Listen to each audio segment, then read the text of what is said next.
ভারতের ইতিহাসের একজন গুরুত্বপূর্ণ শাসক ছিলেন ছত্রপতি শিবাজী। শিবাজীর ভূমি রাজস্ব ব্যবস্থার সংক্ষেপে আলোচনা করো। প্রশ্নটির অ্যান্সার আলোচনা করা হলো। শিবাজীর ভূমি রাজস্ব ব্যবস্থা ছিল তার প্রশাসনের অন্যতম গুরুত্বপূর্ণ দিক।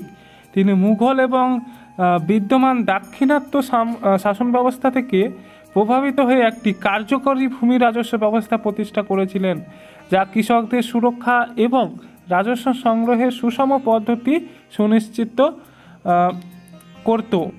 এই ব্যবস্থার মূল দিকগুলি সংক্ষেপে আলোচনা করা হলো।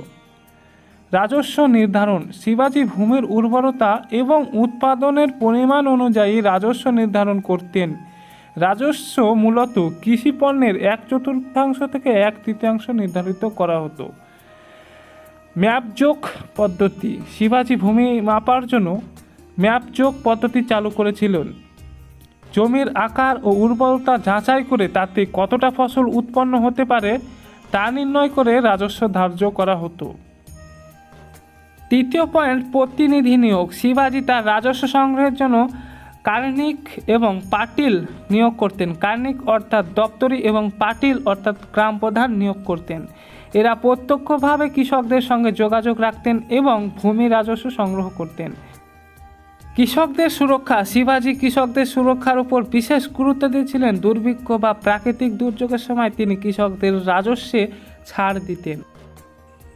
পঞ্চম পয়েন্ট, মধ্যস্বত্বভোগী বাতিল। শিবাজী রাজস্ব সংগ্রহের জন্য মধ্যস্বত্বভোগী যেমন জমিদার ব্যবস্থার বিলুপ্তি ঘটিয়ে সরাসরি কৃষকদের কাছ থেকে রাজস্ব আদায় করতেন, যা কৃষকদের উপর অযথা শোষণ বন্ধ করেছিল। পরিশেষে বলা যায়, এই রাজস্ব ব্যবস্থা কৃষকদের আর্থিক সুরক্ষা সুনিশ্চিত করেছিল এবং শিবাজীর প্রশাসনকে শক্তিশালী ভিত্তি প্রদান করেছিল।